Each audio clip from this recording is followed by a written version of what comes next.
नमस्कार विद्यार्थियों, मैं रानी धाईगुड़े आप सभी का धाईगुड़े करियर एकेडमी के इस ऑनलाइन लर्निंग प्लेटफॉर्म पे मनपूर्वक स्वागत करती हूँ। देखिए, आज का जो सेशन है उस सेशन में हम जीन पियाजे का सिद्धांत जो है संज्ञानात्मक विकास का सिद्धांत उसका अध्ययन करने वाले हैं। देखिए, ये जो सेशन है जीन पियाजे का सिद्धांत ये अत्यंत महत्वपूर्ण टॉपिक माना जाता है, जिससे आपके कल के एग्जाम में 3 से 4 मार्क कंफर्म हो जाएंगे, क्योंकि बार बार यहाँ से मतलब ये जो टॉपिक है इससे क्वेश्चंस पूछे जाते हैं, तो ये अत्यंत महत्वपूर्ण माना जाता है। सो हम जल्द ही सेशन को स्टार्ट करते हैं। आपको कंफर्मेशन देना है कि ऑडियो और वीडियो क्लियर है क्या। Yes, good evening everyone. चलो कंफर्मेशन दो, ऑडियो वीडियो क्लियर है क्या, फिर हम सेशन को स्टार्ट करेंगे।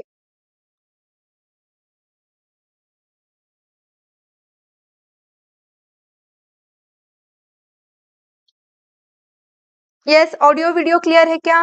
ऑल क्लियर है। ओके, तो हम सेशन को स्टार्ट करते हैं। ओके, देखिए ये जीन पियाजे है, तो हमें पता है जो जीन पियाजे थे उनका जो निवास है वो कहाँ पे था? स्विट्जरलैंड में था। देखिए, जीन पियाजे कहाँ के रहने वाले थे? स्विट्जरलैंड के रहने वाले थे। उनका जो जन्म हुआ था वो कहाँ पे हुआ था? स्विट्जरलैंड में हुआ था। तो ये आपको पता होना चाहिए। उनका जो जन्म था वो 1896 में हुआ था, 1896 में, राइट? तो ये भी पता होना चाहिए। और ये जो जीन पियाजे है उन्होंने जो प्रयोग किया था वो प्रयोग किस पे किया था? अपने खुद के बच्चों पर उन्होंने क्या किया था? प्रयोग किया था। और एक्सपेरिमेंट करने के बाद उन्होंने क्या किया?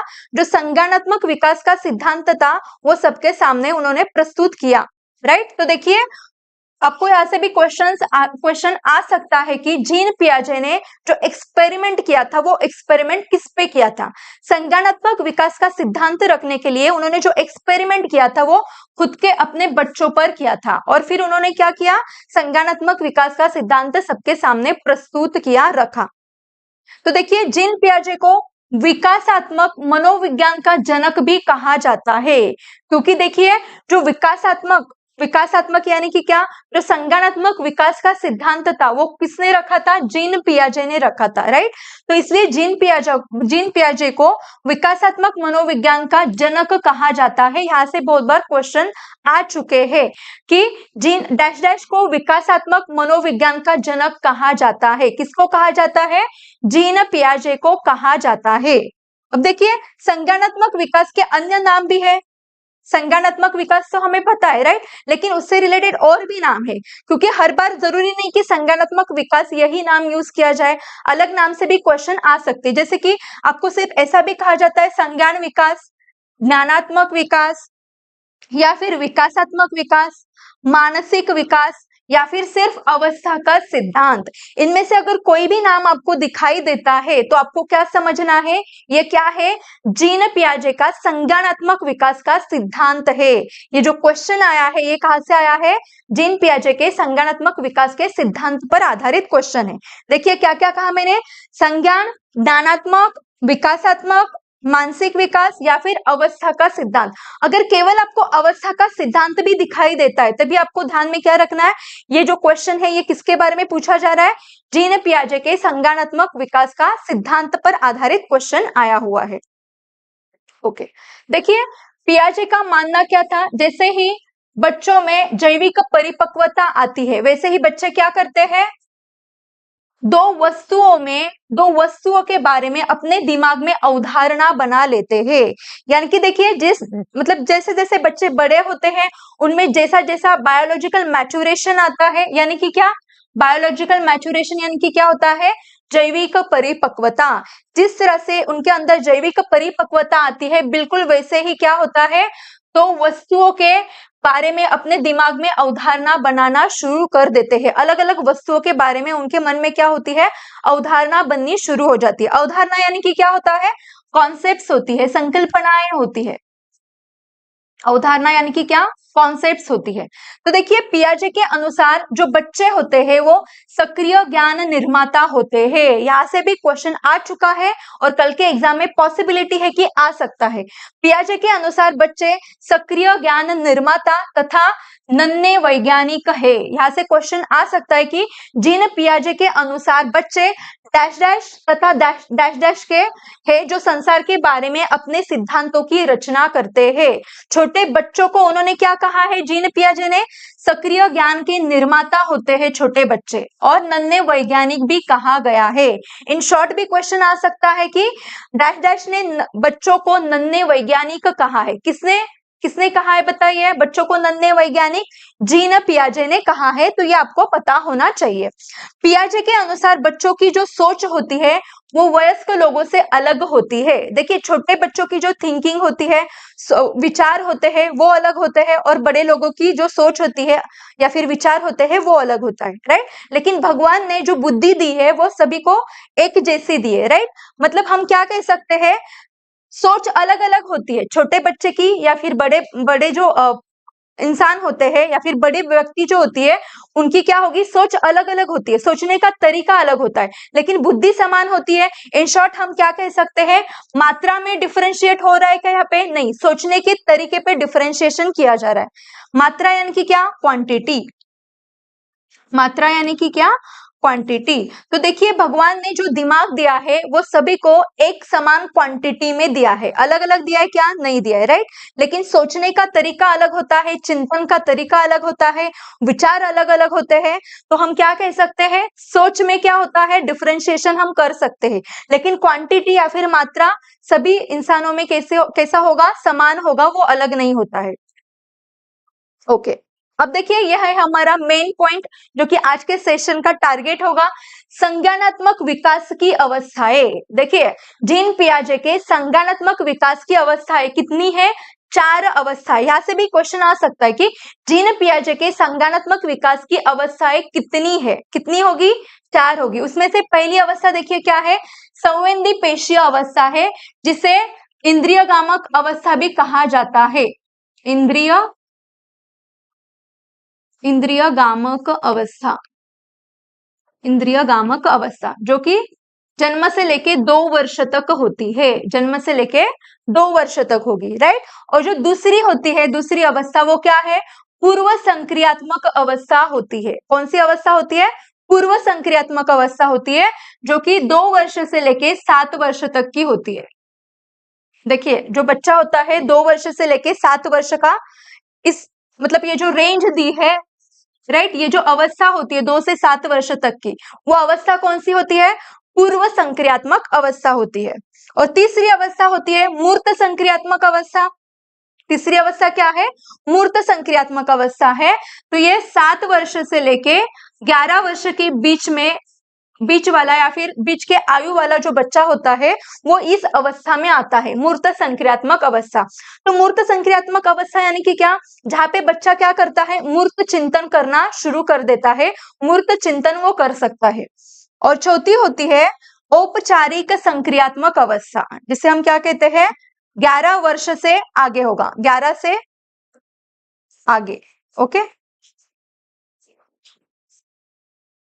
तो देखिए, ये जो औपचारिक संक्रियात्मक अवस्था है, इसका दूसरा नाम भी है, वो भी आपको पता होना चाहिए। और दूसरा नाम क्या है? अमूर्त अमूर्त संक्रियात्मक अवस्था। अमूर्त संक्रियात्मक अवस्था, जिसमें बच्चा क्या करना शुरू कर देता है, अमूर्त चिंतन करना शुरू कर देता है। और इस अवस्था में क्या होता है, संप्रेषण का विकास होता है, भाषा संबंधी विकास बहुत अच्छे से इस अवस्था में बच्चे में होता है, राइट। तो ये 4 क्या है, संज्ञानात्मक विकास की अवस्था है, जो किसने बताई है? जीन पियाजे ने बताई है। जीन पियाजे ने अपने बच्चों पर एक्सपेरिमेंट करके सबके सामने प्रस्तुत किया गया है, राइट। अब ये हमने सिर्फ टाइप्स देखे, राइट। अब हम इन डिटेल पढ़ेंगे कि संवेदी पेशीय अवस्था क्या होती है, पूर्व संक्रियात्मक अवस्था क्या होती है, मूर्त संक्रियात्मक अवस्था क्या होती है, उस अवस्था में बच्चों में कौन कौन सा विकास होता है, ये हम इन डिटेल देखेंगे। ओके, अब देखिए, मतलब अब जो सेशन चल रहा है वो सेशन किस पे है? संज्ञानात्मक विकास पे है, राइट। संज्ञानात्मक विकास। तो हमें इतना तो पता होना चाहिए कि ये संज्ञानात्मक विकास होता क्या है, राइट। तो पहले हम क्या डिस्कस करेंगे? संज्ञानात्मक विकास की अवधारणा देखेंगे। क्या देखेंगे? संज्ञानात्मक विकास की अवधारणा। अवधारणा यानी कि क्या होता है? संकल्पनाएं होती है, या फिर इन शॉर्ट हम क्या कह सकते हैं, कॉन्सेप्ट्स। क्या होता है, कॉन्सेप्ट्स होती है, राइट। तो संज्ञानात्मक विकास के बारे में अगर हम पढ़ रहे तो हमें बेसिक तो पता होना चाहिए कि संज्ञानात्मक विकास की कॉन्सेप्ट्स क्या होती है, अवधारणाएं क्या होती है। ओके, तो देखिए पहली अवधारणा कौन सी है, अनुकूलन है। पहली अवधारणा क्या है, अनुकूलन है, जिसे हम क्या कहते हैं, एडेप्टेशन कहते हैं। अनुकूलन यानी कि क्या, देखिए वातावरण के अनुसार अपने आप को ढालना अनुकूलन कहलाता है और इसकी दो प्रक्रिया होती है। देखिए अनुकूलन के अंतर्गत दो प्रक्रिया आती है, राइट। पहले हमने क्या पढ़ा, अनुकूलन। अनुकूलन क्या होता है, जिसकी देखिए कल आपकी एग्जाम है, राइट। तो आप क्या करोगे, जिस तरह की परिस्थिति है, अब जो वातावरण है वो वातावरण कैसा है, सीटीटी एग्जाम का वातावरण है, राइट। कल आपकी एग्जाम है तो आप सबसे ज्यादा इंपॉर्टेंट किसे दोगे, पढ़ाई को दोगे, राइट, रिवीजन को दोगे। तो उसे ही हम क्या कहते हैं, अनुकूलन कहते हैं। जिस तरह का वातावरण है, जिस तरह की परिस्थिति है, उस परिस्थिति में खुद को ढालना, उसे हम क्या कहते हैं, अनुकूलन कहते हैं। तो इसकी दो प्रक्रिया होती है। पहली प्रक्रिया देखिए क्या है, आत्मसातकरण। पहली प्रक्रिया क्या है, आत्मसातकरण है, जिसे हम क्या कहते हैं, एसिमिलेशन कहते हैं। तो देखिए जो आत्मसातकरण क्या होता है, अनुकूलन तो समझ में आ गया हमें, राइट। वातावरण या फिर जिस तरह की परिस्थिति होती है, उस परिस्थिति में, उस वातावरण में खुद को ढालना, उसे हम क्या कहते हैं, अनुकूलन कहते हैं, एडेप्टेशन कहते हैं। अब इसके अंतर्गत जो दो प्रक्रिया आती है, उसमें पहली प्रक्रिया कौन सी है, आत्मसातकरण है। कौन सी है, आत्मसातकरण है। तो देखिए पूर्व ज्ञान को नए ज्ञान के साथ जोड़ना, उसे हम क्या कहते हैं, आत्मसातकरण कहते हैं। अब देखिए यहाँ पे दो पिक्चर्स दिए हैं, राइट, कुत्ते के है ना, दो फोटोज है यहाँ पे। ओके, तो देखिए पूर्व ज्ञान को नए ज्ञान के साथ जोड़ना, उसे हम क्या कहते हैं, आत्मसातकरण कहते हैं। समझिए एक छोटा बच्चा है 2-3 साल का, ओके, और उसे इसके बारे में पता है, यानी कि ये क्या है, कुत्ता है, राइट। तो इसे कुत्ते के बारे में पता है, क्या क्या पता है, उसकी विशेषता है, उसके चार पैर होते हैं, यानी कि टांगे होते हैं, और एक पूंछ होती है, और जो चार पैर वाला जो जानवर है वो क्या करता है, भो भो करता है, और उसका रंग कौन सा है, सफेद रंग है। उसका रंग कौन सा है, सफेद रंग है। तो ये जो बेसिक विशेषताएं थी, ये उस बच्चे को पता है, जो कि 2 से 3 साल वाला बच्चा है, राइट। उसे बेसिक विशेषताएं पता है, तो उसे हम क्या कहेंगे, पूर्व ज्ञान कहेंगे। उसे हम क्या कहेंगे, पूर्व ज्ञान कहेंगे, क्योंकि उस बच्चे को बेसिक कॉन्सेप्ट्स या फिर बेसिक विशेषताएं पता है, किसके बारे में, कुत्ते के बारे में पता है, कि जिसके 4 टांगे होती है, एक पूंछ होती है, और जो भो भो करता है, और जिसका कलर कौन सा होता है, सफेद होता है। ऐसा जानवर अगर हमें दिखाई देता है तो बच्चा क्या कहेगा, वो क्या है, कुत्ता है, राइट। लेकिन जैसे ही वो आगे बढ़ता है, उसे क्या दिखाई देता है, ये काला कुत्ता दिखाई देता है, राइट। लेकिन उसे पता नहीं है कि ये ब्लैक जो जानवर दिख रहा है वो क्या है, कुत्ता है, राइट। लेकिन वो ऑब्जर्व करता है कि उसकी भी क्या है, 4 टांगे हैं, यानी कि 4 पैर है, एक पूंछ है, और ये जो 4 पैर वाला जानवर है वो क्या कर रहा है, भो भो कर रहा है। तो उसे तो बाकी की विशेषताएं पता थी, जिसकी एक पूंछ होना, 4 टांगे होना, और भो भो करना, ये किसकी विशेषता है, कुत्ते की विशेषता है। तो ये सारी जो पूर्व ज्ञान था, पूर्व ज्ञान क्या था, 4 टांगे, एक पूंछ और भो भो करना, ये पूर्व ज्ञान था, राइट। तो ये विशेषताएं उसे, उस बच्चे को पता थी, राइट। लेकिन बच्चे को ये पता था क्या, काला रंग का कुत्ता भी होता है, नहीं पता था, राइट। लेकिन अब उसने क्या कर दिया, आत्मसातकरण कर लिया। कैसे, जो पूर्व ज्ञान था उसे इस पूर्व ज्ञान में उसने क्या कर दिया, नए ज्ञान को जोड़ दिया। उसने क्या कर दिया, जो नया ज्ञान था वो जोड़ दिया। अब देखिए पूर्व ज्ञान के बारे में तो हमने जान लिया, अब नया ज्ञान उसने क्या जोड़ लिया यहाँ पे, कि कुत्ते काले रंग के भी हो सकते हैं, होते हैं। तो हम क्या कहते हैं, देखिए आत्मसातकरण किसे कहते हैं, ये आपको अच्छी तरह से समझ में आ गया होगा। जो कुछ भी पूर्व ज्ञान होगा किसी से भी रिलेटेड, राइट। तो उस पूर्व ज्ञान में कुछ नया ज्ञान अगर हम जोड़ते हैं तो उसे हम क्या कहते हैं, आत्मसातकरण कहते हैं, या फिर आत्मसातीकरण भी कहते हैं। इंग्लिश में उसे हम क्या कहेंगे, एसिमिलेशन कहेंगे। जो कुछ भी आपका नॉलेज है, जो कुछ भी आपको पहले से पता है, उसमें थोड़ा सा मॉडिफिकेशन करना, उसे हम क्या कहते हैं, आत्मसातकरण कहते हैं। ओके, अब देखिए दूसरी क्रिया क्या है इसमें, समायोजन। समायोजन, दो प्रक्रिया थी ना अनुकूलन में, तो दूसरी क्या है प्रक्रिया, समायोजन वाली। समायोजन यानी कि क्या, अकोमोडेशन, राइट। तो देखिए पूर्व ज्ञान में परिवर्तन करके वातावरण के साथ तालमेल बिठाना, उसे हम क्या कहते हैं? समायोजन कहते हैं। देखिए जो पूर्व ज्ञान था उसमें क्या किया जा रहा है? परिवर्तन करके तालमेल बिठाया जा रहा है। अगर पूर्व ज्ञान में कुछ मॉडिफिकेशन होता है और वातावरण के साथ अगर ढाला जाता है, तालमेल किया जाता है, तो उसे हम क्या कहेंगे? समायोजन कहेंगे, यानी कि क्या? एकोमोडेशन कहेंगे, राइट। तो एग्जाम्पल से देखते हैं। देखिए पहला वाला ही बच्चा हम ले रहे हैं जिसे कुत्ते वाली कॉन्सेप्ट पता है, कुत्ते की विशेषताएं पता है, राइट। तो देखिए वो जो बच्चा था उसे ये पता था कि 4 पैर जिसके होते हैं, एक टांग होती है, सॉरी 4 पैर और एक पूंछ होती है, और जो भो भो करता है उसे हम क्या कहते हैं? कुत्ता कहते हैं, राइट। वही बच्चा जब आगे जाता है तो वो क्या करता है? इस बिल्ली को देखता है, राइट। लेकिन उसे ये नहीं पता होता कि ये बिल्ली है, लेकिन इसकी भी 4 टांगे होती है, एक पूंछ होती है, राइट। लेकिन वो अच्छी तरह से ऑब्जर्व करता है कि इसकी तो 4 टांगे हैं, एक पूंछ भी है, लेकिन ये भोभो कर रही है क्या? भोभो नहीं कर रही है, क्या कर रही है? म्याऊ म्याऊ कर रही है, राइट। तो वो क्या करता है? जो पूर्व ज्ञान था उस पूर्व ज्ञान में परिवर्तन करके वातावरण के साथ तालमेल बिठाता है, और उसे उसे ये समझ में आता है कि ये कुत्ता नहीं है, ये एक अलग जानवर है, उसे क्या कहते हैं? बिल्ली कहते हैं। तो 4 पैर और एक पूंछ होने वाला केवल 2 ही जानवर होते हैं क्या? नहीं, बहुत अलग अलग जानवर हो सकते हैं, ये उसे समझ में आ जाता है। तो इसी को हम क्या कहते हैं? समायोजन कहते हैं। जो कुछ भी पूर्व ज्ञान होगा उसमें परिवर्तन लाना और वातावरण के साथ क्या करना? ढालना, अपने आप को ढालना, उसे हम क्या कहते हैं? समायोजन कहते हैं। तो बताइए यहां तक क्लियर है क्या? चलो टाइप करो। अनुकूलन की 2 प्रक्रिया क्लियर है क्या? चलो टाइप करो।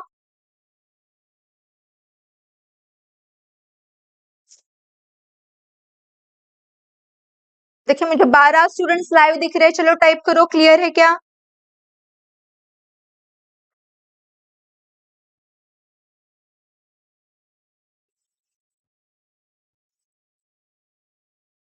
ओके क्लियर है।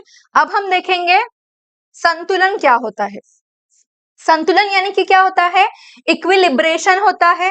तो संतुलन किसे कहते हैं? देखिए जो अनुकूलन की यानी कि एडेप्टेशन की जो हमने 2 प्रक्रिया देखी, कौन सी प्रक्रिया थी? एक था आत्मसातकरण और दूसरा क्या था? समायोजन था, राइट। तो आत्मसातकरण और समायोजन के प्रक्रियाओं के बीच जो संतुलन बनाए रखता है, संतुलन यानी कि क्या? बैलेंस। संतुलन यानी कि क्या? बैलेंस। तो देखिए संतुलन, संतुलन हम किसे कहते हैं? इसके द्वारा क्या किया जाता है? आत्मसातकरण और समायोजन की प्रक्रियाओं के बीच संतुलन कायम रखा जाता है, तो उसे हम क्या कहते हैं? संतुलन कहते हैं। उसे हम क्या कहेंगे? संतुलन कहते हैं। ओके नेक्स्ट देखिए क्या है? स्कीमा। नेक्स्ट क्या है? स्कीमा। यहाँ से बहुत बार क्वेश्चंस आते हैं। देखिए स्कीमा से मानव के दिमाग में जो चीजें पहले से स्टोर होती है वह उनका प्रयोग करके किसी विषय के प्रति एक धारणा बनाता है, तो उसे हम क्या कहते हैं? स्कीमा कहते हैं। यानी कि देखिए जो कुछ भी आपका पूर्व ज्ञान होगा, राइट, आपके दिमाग में वो फिट होगा। तो आपके दिमाग में जो कुछ भी अवधारणाएं है या फिर जो कुछ भी चीजें पहले से स्टोर होती है, उनका अगर आप प्रयोग करके किसी विषय या फिर वस्तु, किसी के भी बारे में, किसी व्यक्ति के बारे में, किसी विषय के बारे में, किसी वस्तु के बारे में जो कुछ भी आप एक धारणा बना लेते हो या फिर कॉन्सेप्ट बना लेते हो, उसी को हम क्या कहते हैं? स्कीमा कहते हैं। यानी कि आपके दिमाग में जो कुछ भी पहले से नॉलेज होता है उसके आधार पर आप किसी विषय, वस्तु या व्यक्ति के बारे में जो भी कॉन्सेप्ट बना लेते हो, धारणा बना लेते हो, उसे हम क्या कहते हैं? स्कीमा कहते हैं। यहाँ से बहुत बार क्वेश्चन आया है, it is very important. Okay देखिए मानव शिशु में स्कीमा प्रवृत्ति और प्रतिक्रिया जन्मजात होती है। जैसे ही बच्चा जन्म लेता है उसमें कौन कौन सी क्षमताएं होती है? देखिए स्कीमा वाली प्रवृत्ति होती है और प्रतिक्रिया भी होती है। ये 2 प्रवृत्तियां जन्म जैसे ही बच्चा लेता है उसमें हो जाती है।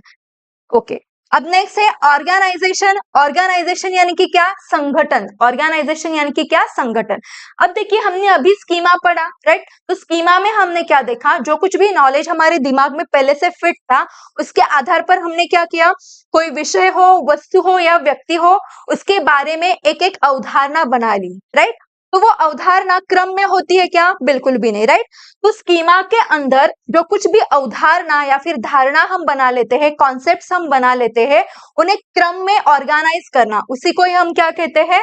संगठन कहते हैं, यानी कि क्या? ऑर्गेनाइजेशन कहते हैं। तो देखिए, पियाजे के सिद्धांत में संज्ञानात्मक प्रणाली के लिए स्कीमाओं को पुनर्व्यवस्थित करना, स्कीमाओं को पुनर्व्यवस्थित करना यानी कि क्या?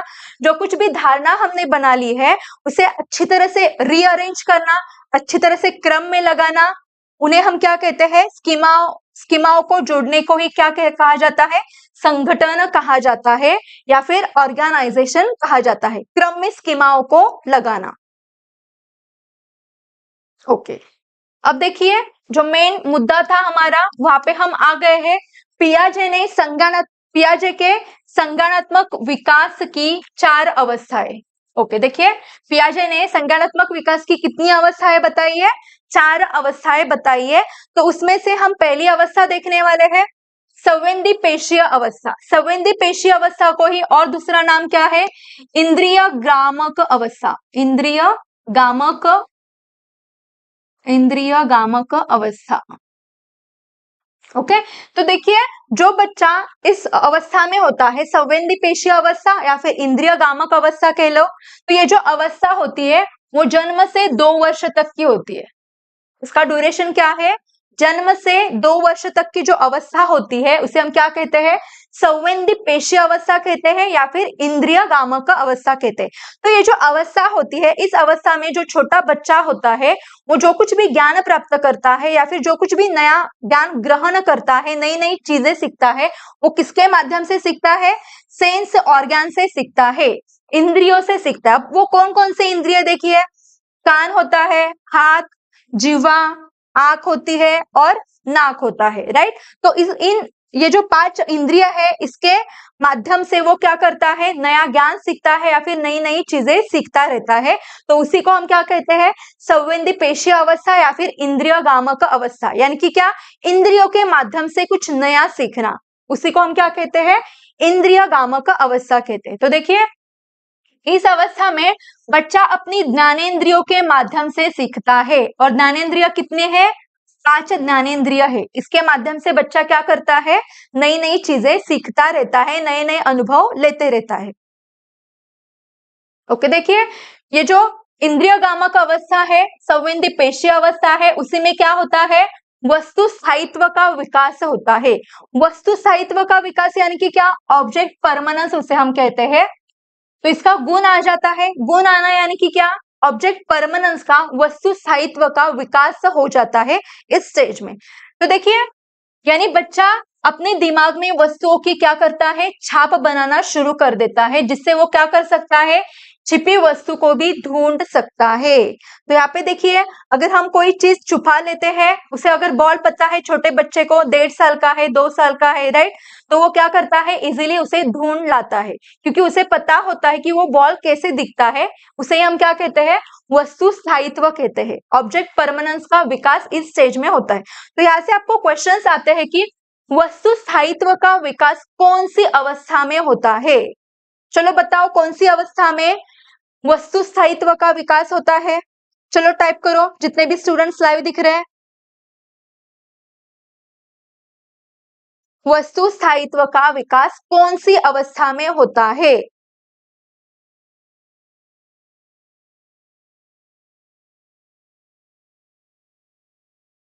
हम पहली अवस्था देख रहे हैं, राइट। तो वस्तु स्थायित्व का जो विकास हो रहा है, ऑब्जेक्ट परमानेंस का जो विकास हो रहा है, वो कौन सी अवस्था में होता है? संवेदीपेशीय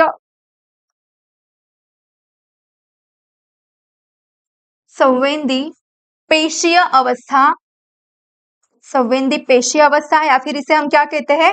इंद्रिय गामक अवस्था भी कहते हैं। इंद्रिय गामक अवस्था, इनमें से कोई भी नाम वहां पे आ सकता है, तो आपको ये दोनों नाम पता होने चाहिए, राइट। तो देखिए वस्तु स्थायित्व का जो विकास होता है वो कौन सी अवस्था में होता है? संवेदीपेशीय अवस्था या फिर इंद्रिय गामक अवस्था, जिसे हम क्या कहते हैं? ये कौन सी अवस्था है? ये हमारी फर्स्ट अवस्था है, पहली वाली अवस्था होती है। ओके, अब हम पढ़ेंगे दूसरी अवस्था के बारे में। तो जो जीन पियाजे के संज्ञानात्मक विकास की जो 4 अवस्था है, उसमें से दूसरी अवस्था कौन सी है? पूर्व संक्रियात्मक अवस्था, यानी कि क्या? प्री ऑपरेशनल स्टेज जिसे कहा जाता है। तो इसका जो ड्यूरेशन होता है वो क्या होता है? 2 वर्ष से लेके 7 वर्ष तक, 2 वर्ष से लेके 7 वर्ष तक यह अवस्था होती है, पूर्व संक्रियात्मक अवस्था। तो देखिए, पूर्व संक्रियात्मक कहा जा रहा है, यानी कि क्या? क्रिया करने से पहले की अवस्था होती है। देखिए, पूर्व संक्रियात्मक अवस्था यानी कि क्या? क्रिया करने से पहले की जो अवस्था होती है उसे हम क्या कहते हैं? इस तरह का क्वेश्चन आ सकता है। क्रिया करने से पहले की अवस्था डैश डैश होती है। कौन सी होती है? पूर्व संक्रियात्मक अवस्था होती है। ये नाम से आप याद रख सकते हो। इसमें बच्चा सामने आने वाली चीजों को देख पाएगा, समझ पाएगा, लेकिन कोई क्रिया नहीं कर पाएगा। देखिए, वो सामने आने वाली चीजों को देख सकता है, समझ सकता है, लेकिन कोई कार्य कर सकता है क्या? क्रिया कर सकता है क्या? नहीं। इस स्टेज में बच्चा क्रिया नहीं कर पाता है। ये सबसे इंपॉर्टेंट है। देखिए, क्रिया नहीं कर पाएगा और इसीलिए इस अवस्था को क्या कहा गया है? पूर्व संक्रियात्मक अवस्था कहा गया है। तो देखिए, इस स्टेज में बच्चा जो होता है वो प्रतीकों का यूज करने में निपुण हो जाता है। जैसे अगर हम कहते हैं साइकिल, तो क्या होगा? वो जो बच्चा होता है उस बच्चे के माइंड में इमेज बन जाती है, क्योंकि उसे पता होता है ना कौन सी वस्तु को क्या कहा जाता है, राइट? तो सिंबल्स में यानी कि प्रतीकों में वो क्या होता है? निपुण होता है। देखिए, क्रिया नहीं कर पाता। दूसरी जो विशेषता है इस अवस्था की वो क्या है? प्रतीकों में निपुण, प्रतीकों में निपुण हो जाता है बच्चा। अगर मैं चिप्स कहूंगी तो उसके माइंड में चिप्स की इमेज बन जाती है। अगर मैं साइकिल कहती हूँ तो साइकिल की इमेज उसके माइंड में, दिमाग में बन जाती है। उसे हम क्या कहते हैं? प्रतीकों में निपुण होना, सिंबल्स में निपुण होना। तो देखिए, इस स्टेज में लक्ष्य निर्देशित व्यवहार की क्षमता भी आ जाती है। यहाँ से ऑलरेडी एक क्वेश्चन आ चुका है। देखिए, तो देखिए, ये जो अवस्था है पूर्व संक्रियात्मक अवस्था, इसकी विशेषताएं कितनी है? 4 विशेषताएं हैं। पहला तो आपको आयु पता होनी चाहिए। पूर्व संक्रियात्मक अवस्था 2 से 7 वर्ष के बीच होती है, राइट? तो इस अवस्था में जो बच्चा होता है वो क्या कर सकता है? चीजों को देख सकता है, समझ सकता है, लेकिन कोई भी कार्य नहीं कर सकता, कोई भी क्रिया नहीं कर सकता, राइट? और दूसरी विशेषता क्या है? प्रतीकों में निपुण होता है। जो बच्चा होता है वो प्रतीकों में निपुण होता है, राइट? और लक्ष्य निर्देशित व्यवहार का जो विकास होता है या फिर जो क्षमता होती है उसका विकास भी पूर्व संक्रियात्मक अवस्था में ही होता है। देखिए, यहाँ से क्वेश्चन आ सकता है कि बच्चे में लक्ष्य निर्देशित व्यवहार की क्षमता कौन सी अवस्था में होती है? तो देखिए, लक्ष्य निर्देशित व्यवहार की जो क्षमता का विकास होता है वो पूर्व संक्रियात्मक अवस्था में होता है, पूर्व संक्रियात्मक अवस्था में होगा। ओके, तो देखिए, पूर्व संक्रियात्मक अवस्था के अंतर्गत और भी कुछ आता है, जैसे कि जीववाद आता है। जीववाद यानी कि जो छोटे बच्चे होते हैं वो सजीव और निर्जीव वस्तुओं में अंतर नहीं कर पाते हैं। जैसे कि अगर छोटा बच्चा होता है वो अगर गिर जाता है तो वो क्या करता है? जहां पे गिरा है वहां पे लात मारता है, राइट? क्योंकि उसे वो भेद नहीं समझ में आता कि वो निर्जीव वस्तु है, लेकिन उसने मुझे मारा है तो मैं उसे मारूंगा। ऐसे उसके माइंड्स में क्या होती है? अवधारणा होती है, कॉन्सेप्ट होती है, राइट? यानी कि जो छोटे बच्चे होते हैं उनमें क्या होता है? जीववाद होता है। उन्हें सजीव और निर्जीव का जो अंतर होता है वो पता नहीं होता है। नेक्स्ट है अपलटावी। अपलटावी यानी कि क्या? इरिवर्सिबिलिटी। तो इसमें बच्चा वस्तुओं, संख्याओं, समस्या आदि को उलटना पलटना नहीं सीखता है। जिसकी देखिए, अगर हम ऐसे लिखते हैं 4 + 6 तो वो काउंट करके 10 लिख लेगा, काउंट करेगा और 10 लिख लेगा, राइट? अगर हम इसे ही रिवर्स करते हैं 6 + 4 तो वो डायरेक्ट लिखेगा क्या? 10। हम लिख लेंगे ना, हमें पता है एडिशन तो दोनों की हो रही है, 6 + 4 है, यहाँ पे भी 4 + 6 है, तो हम लिख लेंगे 10, राइट? लेकिन जो छोटे बच्चे होते हैं उनमें अपलटावी का विकास हुआ नहीं होता है, और मतलब वो जो विकास होता है वो आगे की अवस्था में जाके होता है, राइट? तो वो इस स्टेज में या फिर इस क्वेश्चन के लिए क्या करेंगे? फिर से काउंट करेंगे, 6 में 4 ऐड करेंगे और फिर जाके वो क्या लिखेंगे? 10 को लिखेंगे। तो उन्हें रिवर्सिबिलिटी यानी कि क्या, अपलटावी का जो गुण होता है या फिर अपलटावी जो क्षमता होती है उसका विकास इस अवस्था में हुआ नहीं होता है बच्चों में। ओके, थर्ड है देखिए अहम केंद्रित यानी कि क्या, ईगोसेंट्रिज्म। जो छोटे बच्चे होते हैं उन्हें ऐसा लगता है कि मैं जो कुछ भी कर रही हूँ या फिर मुझे जो कुछ भी लगता है वही क्या होता है, सही होता है, और बाकी सब क्या है, गलत होते हैं। अगर मुझे अभी आइसक्रीम खानी है तो मुझे आइसक्रीम ही खानी है, राइट। मैं जो चाहूंगा वही होना चाहिए, उसे हम क्या कहते हैं, जो छोटे बच्चे होते हैं उनमें क्या होता है, ईगो होता है, अहम केंद्रित भाव होता है, अहम भाव आ जाता है, उसी स्टेज को हम क्या कहते हैं, अहम केंद्रित कहते हैं। तो देखिए जब बच्चा यह सोचना शुरू कर देता है कि जो वह कर रहा है, सोच रहा है, वह सब क्या है, ठीक है, और बाकी सबका क्या है, गलत है, राइट। तो इस स्टेज को हम क्या कहते हैं, अहम केंद्रित कहते हैं। अहम केंद्रित स्टेज कौन सी है, पूर्व संक्रियात्मक अवस्था, जो कि 2 से 7 वर्ष के बीच में होती है। इस एज में क्या होता है, बच्चों में अहम भाव आ जाता है। ओके, नेक्स्ट है मुद्रा, संप्रत्यय, दूरी, भार, ऊंचाई की योग्यता आदि के कॉन्सेप्ट्स की कमी इस अवस्था में होती है। यानी कि ऊंचाई के बीच वो डिफरेंशिएट नहीं कर सकते हैं, जो फर्क होता है वो उन्हें समझ में नहीं आता है।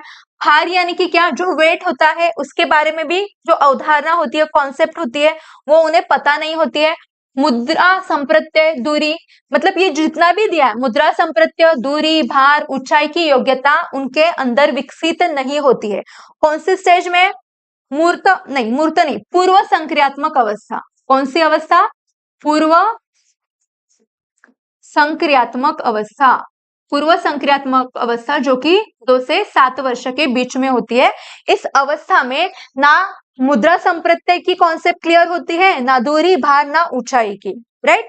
तो देखिए अगर हम बच्चों को एक 10 रुपए की नोट देते हैं, देखिए 10 रुपए की नोट आप दे रहे हो, ओके, और एक बाजू में आप क्या कर रहे हो, 1-1 रुपीस के 3 कॉइन रख रहे हो, राइट। तो बच्चा क्या करेगा, इस नोट को नहीं उठाएगा, बच्चा क्या करेगा, ये ज्यादा दिख रहा है ना, ये तो 1 ही है, राइट, लेकिन ये 3 है, तो बच्चे को क्या लगता है, ये 3 क्या होगा, उसकी वैल्यू ज्यादा होगी। तो बच्चा क्या करेगा, नोट को न लेते हुए वो क्या करेगा, 3 कॉइन्स को उठाएगा, राइट। तो हम क्या कह सकते हैं, मुद्रा संप्रत्यय के बारे में या फिर कॉइन्स के बारे में जो कॉन्सेप्ट होती है, अवधारणा होती है, वो बच्चे को पता नहीं होती है। तो देखिए वेट यानी कि क्या, भार, भार के बारे में भी डिस्कस कर लेते हैं। समझे, यहाँ पे मैंने एक वेट रख लिया जो कि कितने का है, 5 किलो का है, एक ही रखा है लेकिन 5 किलो का रखा है। और यहाँ पे अगर मैं 2 केजी वाले और 2 केजी वाले अगर दो रखती हूँ, मतलब दो रखा है ना यहाँ पे, तो बच्चे क्या कहेंगे, ये वाला जो वेट है ये कम है और ये वेट ज्यादा है कहेंगे, क्योंकि उनकी जो भार से रिलेटेड कॉन्सेप्ट होती है, वेट से रिलेटेड जो कॉन्सेप्ट होती है वो क्लियर नहीं होती है, वो अवधारणा क्लियर नहीं होती है। उनकी जो अवधारणा की जो क्षमता होती है, किससे रिलेटेड, मुद्रा संप्रत्यय, दूरी, भार और ऊंचाई की योग्यता आदि की जो अवधारणा है, उनका विकास इस अवस्था में होता नहीं है, राइट। नेक्स्ट है देखिए केंद्रीकरण। केंद्रीकरण यानी कि क्या, कोई भी अगर वस्तु होती है तो उस वस्तु के केवल और केवल एक ही विशेषता पर केंद्रीकरण करना, या फिर एक ही विशेषता पर क्या करना, ध्यान लगाना। तो देखिए एक समय में किसी वस्तु की केवल एक विशेषता पर ध्यान दे पाने की प्रवृत्ति को क्या कहा जाता है, सेंट्रेशन कहा जाता है। जैसे कि अगर फोन के बारे में बात की जाए तो बच्चों को क्या पता होता है, यूट्यूब पे कार्टून्स देखना, राइट, या फिर सॉन्ग लगाना। लेकिन बाकी के जो यूज होते हैं फोन के, जैसे कि फोटो निकालना भी पता होता है बच्चों को शायद, लेकिन ज्यादातर बच्चे क्या करते हैं, स्क्रीन ही देखते हैं ना, कार्टून्स वगैरह देखते हैं। लेकिन बाकी की जो यूजेस होते हैं, जैसे कि वीडियो बनाना या फिर जीमेल का यूज करना, गूगल का यूज करना, ये सारी चीजें बच्चों को पता नहीं होती। बच्चे क्या करते हैं, किसी भी एक वस्तु की केवल एक ही विशेषता पर ध्यान देते हैं, तो इसे हम क्या कहते हैं, केंद्रीकरण कहते हैं। इसे हम क्या कहते हैं, केंद्रीकरण कहते हैं। ओके, आगे देखिए संरक्षण। संरक्षण यानी कि क्या, कंजर्वेशन, राइट। तो ये जो संरक्षण यानी कि क्या, इस स्टेज में क्या होता है, जो बच्चे होते हैं साइज और शेप के भीतर जो अंतर होता है, जो डिफरेंस होता है साइज और शेप में, उनकी जो कॉन्सेप्ट होती है इससे रिलेटेड वो क्लियर नहीं होती है, या अवधारणा क्लियर नहीं होती है। देखिए अगर किसी वस्तु के साइज या शेप में चेंज कर दे तो उसकी क्वांटिटी पर कोई प्रभाव नहीं पड़ता, लेकिन बच्चा इसको समझ नहीं पाता है। ओके, तो कंसिडर करो यहाँ पे मैंने एक ग्लास ले लिया है। ओके, इसमें भी 10 लीटर पानी है और इसकी भी कैपेसिटी कितनी है, 10 लीटर पानी की है, राइट। लेकिन इसकी हाइट थोड़ी ज्यादा दिखाई दे रही है, तो बच्चे क्या कहेंगे, इसकी कैपेसिटी क्या होगी, ज्यादा होगी। लेकिन दोनों की कैपेसिटी कैसी है, 10-10 लीटर है, सेम है, राइट। मतलब अगर साइज या शेप में अगर थोड़ा बहुत हम चेंज करते हैं तो उसकी क्वांटिटी पे कोई प्रभाव नहीं पड़ता, ये जो कॉन्सेप्ट है ये उन्हें पता नहीं होती है, राइट। तो यहाँ पे उनका कंफ्यूजन होता है।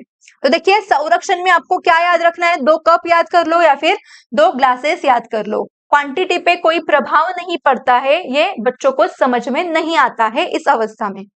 और ये अवस्था हम कौन सी अवस्था देख रहे हैं यहाँ पे, पूर्व संक्रियात्मक अवस्था, जो कि 2 से 7 वर्ष में आती है। और वो अवस्था कौन सी है, दूसरी अवस्था है, 4 अवस्थाओं में से दूसरी अवस्था। ओके, अब देखिए ये क्या है, क्रमबद्धता है। क्रमबद्धता यानी कि क्या, सीरिएशन। तो इसमें बच्चा वस्तुओं को उनके आकार तथ्यों में रखना नहीं सीख पाता है। जिसकी देखिए अगर ये जो सर्कल्स है ये अगर हमें यहाँ पे लगाने हैं प्रॉपरली, तो हमें क्या करना पड़ेगा, साइज को ऑब्जर्व करना पड़ेगा ना। पहले बड़ी रिंग डालना, राइट, उसके बाद थोड़ी सी छोटी, फिर छोटी और बहुत छोटी, राइट। तो ये जो क्रम होता है, बड़े से छोटा छोटा करते जाना, ये क्रम बच्चों को अच्छी तरह से नहीं आता है। ये कहना किसका है, जीन पियाजे के संज्ञानात्मक विकास की 4 अवस्थाओं में किसने दिया है, जीन पियाजे ने प्रस्तुत किया है, राइट।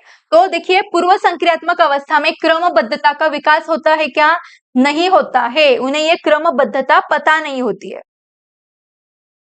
ओके, तो देखिए अब हमने कौन सी देखी थी अवस्था, पूर्व संक्रियात्मक अवस्था देखी थी, राइट। तो पूर्व संक्रियात्मक अवस्था आपको समझ में आई है कि नहीं, टाइप करो चलो जल्दी से, क्लियर है कि नहीं, चलो टाइप करो जितने भी स्टूडेंट्स लाइव दिख रहे हैं।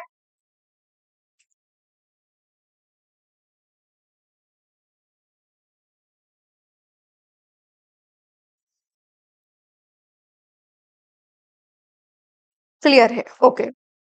अब देखिए हम तीसरी अवस्था के बारे में बात करेंगे। तीसरी अवस्था कौन सी है, मूर्त संक्रियात्मक अवस्था। तीसरी अवस्था कौन सी है, मूर्त संक्रियात्मक अवस्था। तो देखिए ये जो मूर्त संक्रियात्मक अवस्था होती है, ये जो अवस्था है उसकी ड्यूरेशन क्या है, 7 से 11 वर्ष। 7 वर्ष से 11 वर्ष के बीच में जो अवस्था होती है उसे हम क्या कहते हैं, मूर्त संक्रियात्मक अवस्था कहते हैं। और ये जो मूर्त संक्रियात्मक अवस्था होती है इसमें बच्चा क्या करना सीख जाता है, मूर्त चिंतन करना सीख जाता है, मूर्त चिंतन करना सीख जाता है। तो देखिए इस अवस्था में बच्चा सामने रखी हुई चीजों को देखकर ही कुछ कर सकता है या उन पर चिंतन करना शुरू कर देता है। देखिए मूर्त का अर्थ ही क्या होता है, जो प्रस्तुत होता है सामने, जो दिखाई देता है, जिसे हम छू सकते हैं, आंखों से देख सकते हैं, उसे ही हम क्या कहते हैं, मूर्त कहते हैं ना, राइट। तो मूर्त चिंतन यानी कि क्या, जो चीजें सामने दिखाई देती है उस पे बच्चा क्या करना शुरू कर देता है, चिंतन करना शुरू कर देता है या फिर विचार करना शुरू कर देता है, राइट। तो देखिए मूर्त संक्रियात्मक अवस्था, तो यहाँ पे मूर्त आ गया, तो यहाँ से मतलब ये जो नाम दिया गया है अवस्था का, वहां से आप ये ध्यान में रख सकते हो कि मूर्त चिंतन की शुरुआत इस अवस्था में हो जाती है, विकास इस अवस्था में हो जाता है। ओके, तो देखिए इस अवस्था में अपलटावी, अपलटावी यानी कि क्या, जो अभी हमने इसके पहले वाली स्टेज में देखा था, अवस्था में देखा था, कौन सी अवस्था थी, पूर्व संक्रियात्मक अवस्था थी, जो कि 2 से 7 वर्ष के बीच में होती है। तो इस अवस्था में अपलटावी, जीववाद, मुद्रा, भार, संरक्षण, क्रमबद्धता, इसकी योग्यता थी क्या, अगले वाली अवस्था में नहीं थी, राइट। लेकिन अब ये जो तीसरी अवस्था होती है मूर्त संक्रियात्मक अवस्था, इस अवस्था में मतलब 7 से 11 के बीच में, वर्ष के बीच में जब बच्चा आ जाता है तो उसमें इन सारी चीजों का क्या होता है, विकास होता है। इन सारी चीजों का क्या हो जाएगा, विकास हो जाएगा। यानी कि क्या, क्रमबद्धता के बारे में जो कॉन्सेप्ट्स होती है वो उसकी क्लियर हो जाएगी। मुद्रा, भार, संरक्षण, जीववाद यानी कि क्या बताइए, निर्जीव और सजीव में अंतर करना बच्चा सीख जाता है। अपलटावी यानी कि इरिवर्सिबिलिटी, अगर 6+4 लिखा है तो 10 आता है और 4+6 लिखते हैं तो इस स्टेज में बच्चा क्या करेगा, अपलटावी सीख जाता है। क्या सीख जाता है, अपलटावी का गुण या फिर अपलटावी का विकास इस व्यक्ति में हो जाता है। कब, मूर्त संक्रियात्मक अवस्था में। ओके, और देखिए इस अवस्था में बच्चा क्या करना सीख जाता है, वर्गीकरण करना भी सीख जाता है।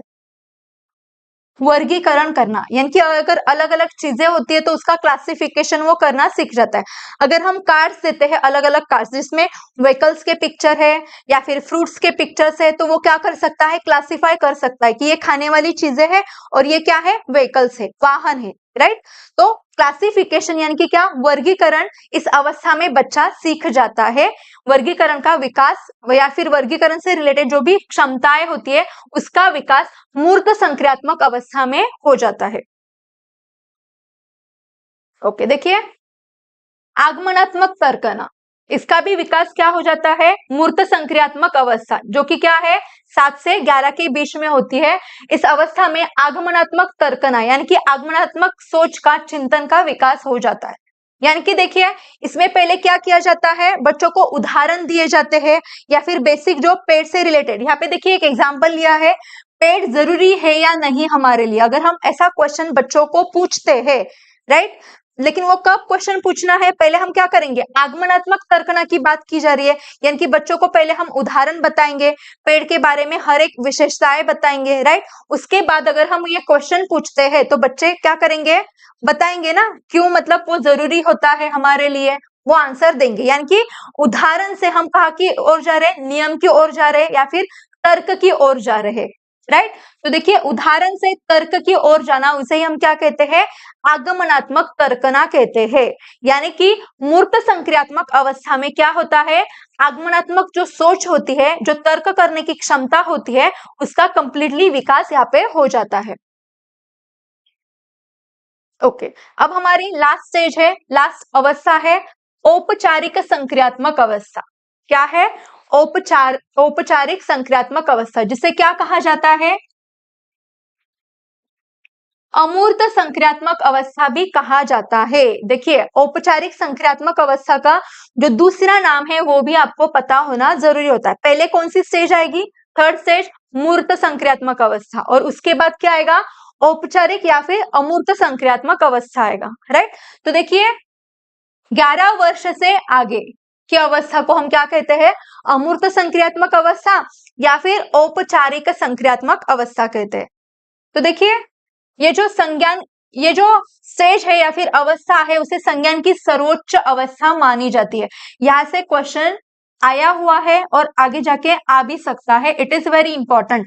आपको क्वेश्चन ऐसा आ सकता है कि संज्ञान की सर्वोच्च अवस्था कौन सी है, संज्ञान की सर्वोच्च अवस्था कौन सी होगी, औपचारिक संक्रियात्मक अवस्था होगी।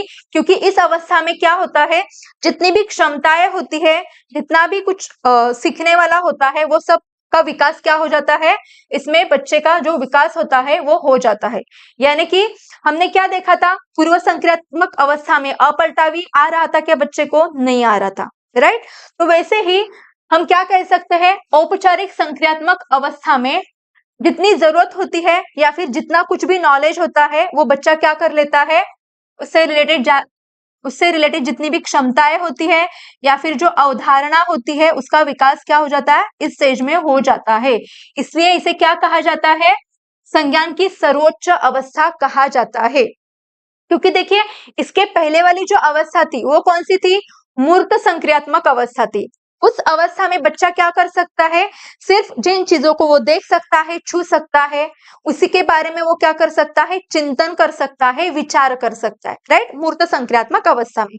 लेकिन अमूर्त जो वस्तुएं होती है या फिर जो अमूर्त होता है उसके बारे में बच्चा चिंतन कर सकता था क्या, नहीं कर सकता था, राइट। लेकिन जब बच्चा औपचारिक संक्रियात्मक अवस्था में आता है तब वो क्या कर सकता है, अमूर्त चिंतन करना शुरू कर देता है, अमूर्त चिंतन। अमूर्त चिंतन करना शुरू कर देता है। इसलिए इस अवस्था को क्या कहा गया है? संज्ञान की सर्वोच्च अवस्था कहा गया है, क्योंकि बच्चा इस स्टेज में मूर्त चिंतन भी कर लेता है और अमूर्त चिंतन भी कर लेता है। इसमें बच्चा अमूर्त चिंतन करने लग जाता है। भाषा संबंधी योग्यता तथा संप्रेषणशीलता का विकास हो जाता है। देखिए 11 वर्ष से आगे कहा गया है, राइट? तो 11 वर्ष से आगे की जो अवस्था होती है वो कौन सी होती है? अमूर्त या फिर औपचारिक संक्रियात्मक अवस्था होती है। इस अवस्था में क्या होता है? भाषा संबंधी जो क्षमताएं होती है, योग्यताएं होती है, उसका विकास हो जाता है। संप्रेषणशीलता, संप्रेषणशीलता यानी कि क्या? संवाद कौशल का यहाँ पे क्या हो जाता है? विकास हो जाता है। और आगे है अच्छी तरह से सोचना, समस्या समाधान करना एवं निर्णय लेने की क्षमता का भी यहाँ पे क्या हो जाता है? विकास हो जाता है। तो जितने भी महत्वपूर्ण जो कुछ भी पॉइंट्स है या फिर क्षमताएं हैं, कौन सी क्षमताएं? देखिए अमूर्त चिंतन, संप्रेषणशीलता, राइट? और उसके बाद क्या? सोचना, समस्या समाधान करना, निर्णय लेना, ऐसे महत्वपूर्ण क्षमताओं का इस अवस्था में क्या होता है? विकास होता है। और इसीलिए इस अवस्था को क्या कहा गया है? संज्ञान की सर्वोच्च अवस्था कहा गया है। क्लियर है क्या? बोलिए। तो देखिए औपचारिक संक्रियात्मक अवस्था में जो तर्क होता है वो कैसे होता है? निगमनात्मक तर्कना का विकास होता है। निगमनात्मक तर्कना, हमें निगमन विधि पता है, नियम से उदाहरण की ओर जाना, राइट? तो निगमनात्मक तर्कना, उसमें क्या करेगा बच्चा? इसमें बच्चा नियमों के ऊपर क्या करता है? तर्क करता है। देखिए निगमनात्मक से आपको ध्यान में क्या रखना है? नियम, निगमनात् से नियम याद करो, राइट? तो निगमनात्मक तर्कना में बच्चा क्या करता है? नियम पे तर्क करना शुरू कर देता है, राइट? और इससे पहले जो था अमूर्त, राइट? अमूर्त नहीं, मूर्त संक्रियात्मक अवस्था। मूर्त संक्रियात्मक अवस्था में बच्चा क्या करता है? आगमनात्मक तर्कना का इस अवस्था में विकास होता है। यानी कि इस ये जो अवस्था होती है मूर्त संक्रियात्मक अवस्था, इस अवस्था में बच्चा क्या करता है? आगमनात्मक तर्कना करता है। यानी कि क्या? जो कुछ भी उदाहरण दिए जाते हैं उन उदाहरणों पे तर्क करना बच्चा सीख जाता है। और अमूर्त संक्रियात्मक अवस्था में बच्चा क्या सीख जाता है? नियमों के ऊपर तर्क करना सीख जाता है। ओके, चलो बताओ ये 4 अवस्थाएं क्लियर है क्या? चलो टाइप करो। जीन पियाजे के संज्ञानात्मक विकास की हमने 4 अवस्थाएं इन डिटेल उनका स्टडी किया है, अध्ययन किया है। तो ये आपको क्लियर है कि नहीं? चलो टाइप करो, समझ में आया है कि नहीं?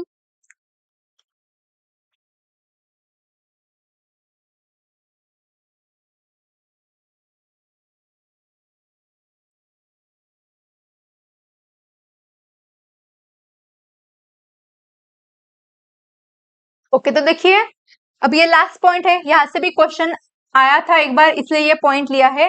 पियाजे के सिद्धांत की आलोचना। अब देखिए जीन पियाजे के हमने कौन सी अवस्थाएं देखी? 4 अवस्थाएं देखी संज्ञानात्मक विकास की, राइट? तो जीन पियाजे जो थे उनका कहना क्या था? कोई भी व्यक्ति हो, कोई भी बच्चा हो, तो उसके अंतर्गत जो संज्ञानात्मक विकास का संज्ञानात्मक विकास जो होता है वो विकास इन चारों क्रम में ही होता है। मतलब पहले दूसरी अवस्था, तीसरी अवस्था और चौथी अवस्था, यानी कि इस क्रम में ही क्या होता है? किसी भी व्यक्ति में या फिर किसी भी बच्चे में संज्ञानात्मक विकास होता है। यह कहना किसका था? जीन पियाजे का कहना था। और ये जो क्रम है वो क्रम ऐसा ही रहेगा, वो अपरिवर्तनशील नहीं है। ये किसने कहा था?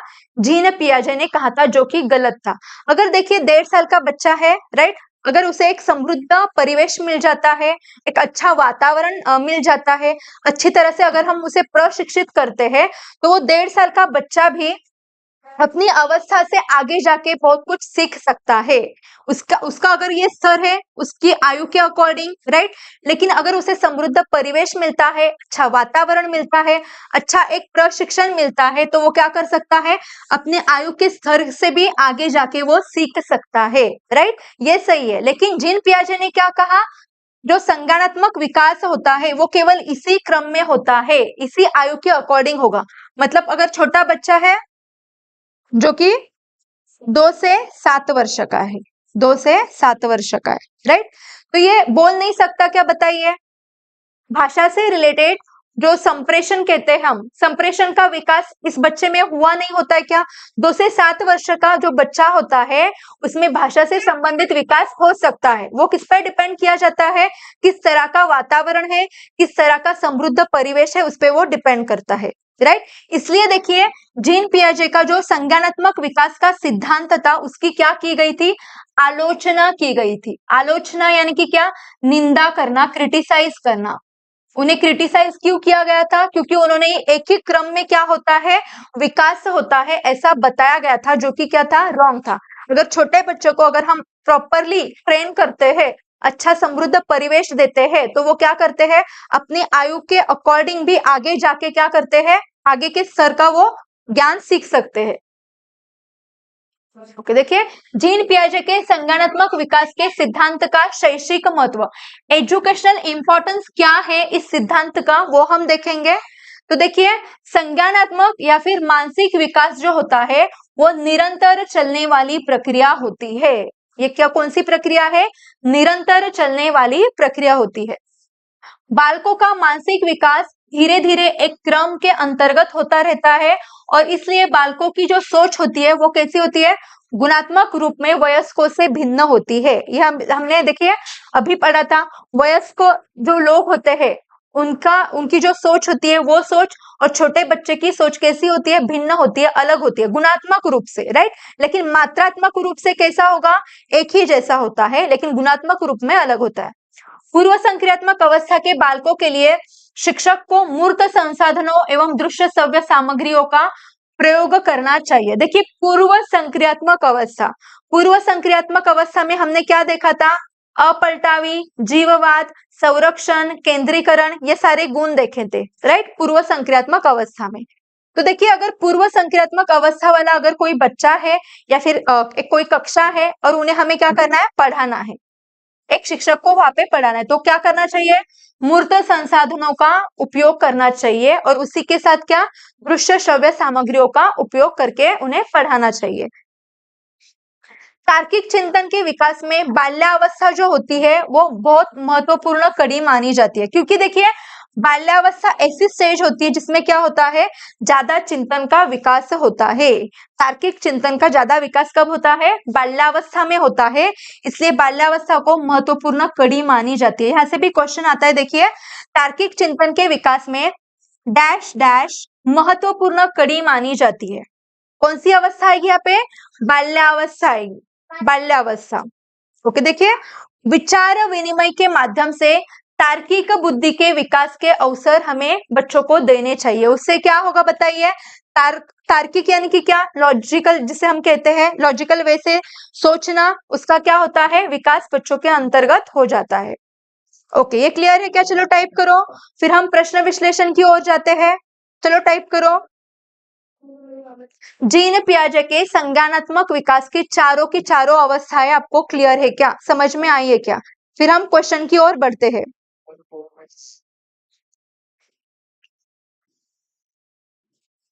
चलो टाइप करो जितने भी स्टूडेंट्स लाइव है।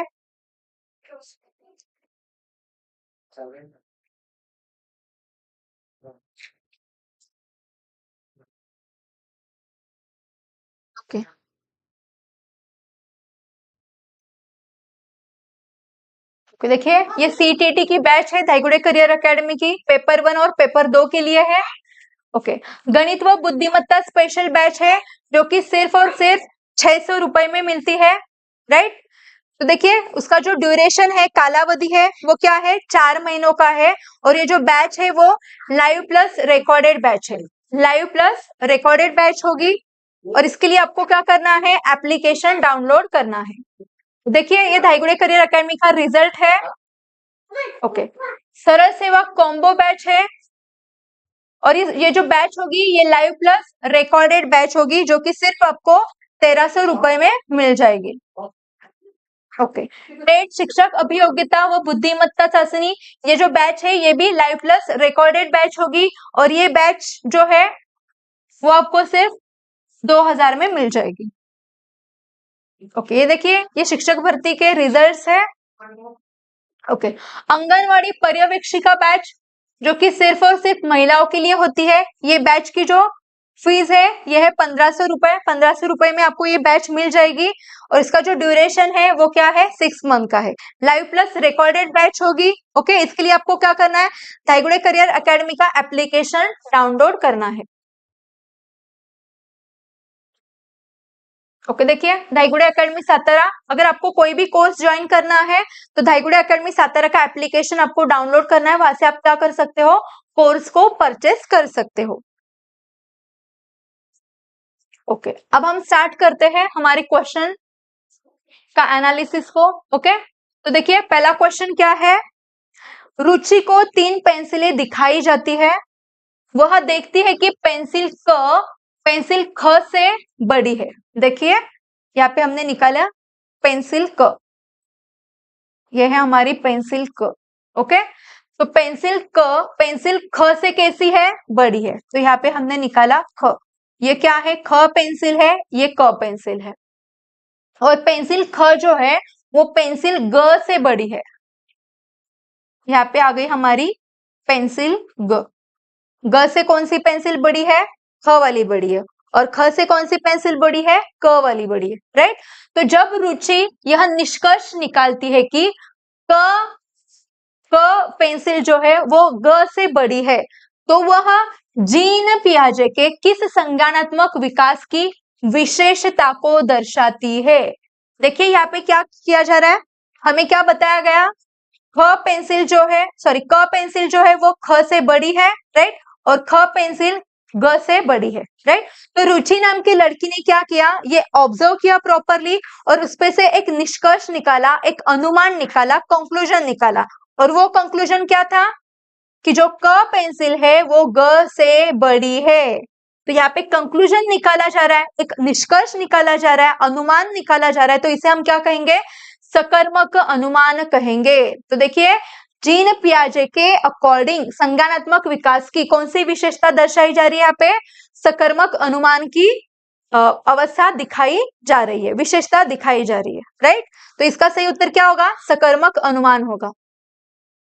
सेकेंड क्वेश्चन देखिए क्या है, जीन पियाजे के संज्ञानात्मक विकास के सिद्धांत के अनुसार मूर्त संक्रियात्मक चरण में बालक निम्न में से क्या कर पाने के योग्य होता है। तो देखिए कौन सी अवस्था, मूर्त संक्रियात्मक चरण के बारे में बात की जा रही है। तो यहाँ पे देखिए अमूर्त चिंतन, तो देखिए मूर्त संक्रियात्मक अवस्था में अमूर्त चिंतन पॉसिबल है क्या, नहीं। अमूर्त चिंतन कौन से स्टेज में किया जाता है, औपचारिक, या फिर हम उसे क्या कहते हैं, अमूर्त संक्रियात्मक अवस्था कहते हैं, जो कि 11 से आगे होती है। तो ये रॉन्ग है। प्रतिज्ञाप्ति चिंतन, ये भी रॉन्ग है।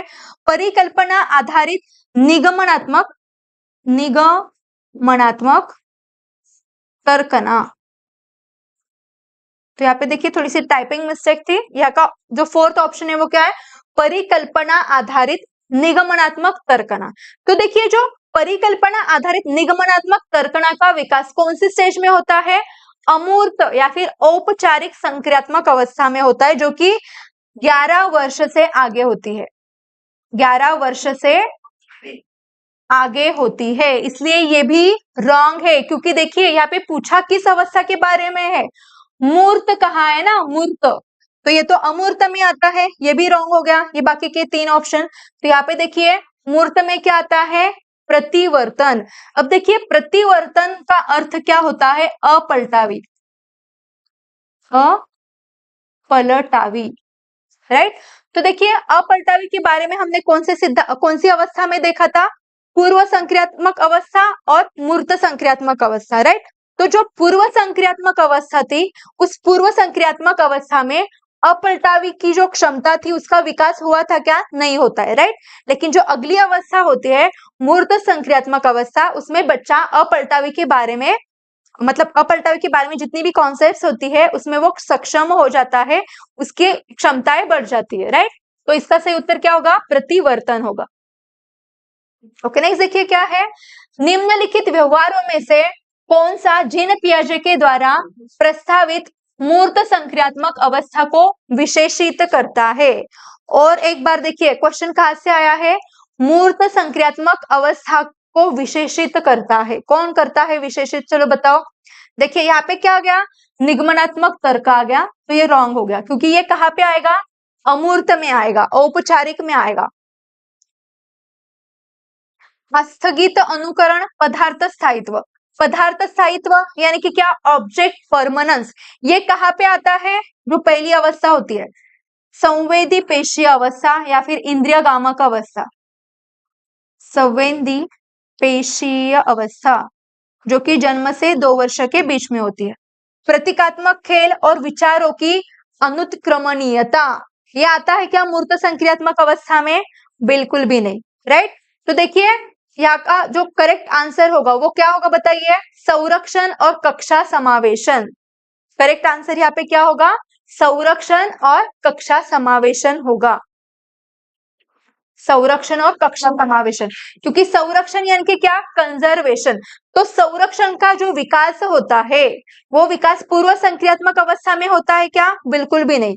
इसका विकास कब होता है, मूर्त संक्रियात्मक अवस्था में होता है, इसलिए इसका सही आंसर क्या होगा, संरक्षण कक्षा समावेशन होगा। देखिए मूर्त संक्रियात्मक अवस्था के बारे में बात की जा रही है, आपको ये भी ऑब्जर्व करना है कि प्रॉपरली की कौन सी अवस्था के बारे में क्वेश्चन पूछा है। ओके नेक्स्ट देखिए क्या है, बच्चों के संज्ञानात्मक विकास के संदर्भ में निम्नलिखित में से कौन सी पियाजे की संरचना है।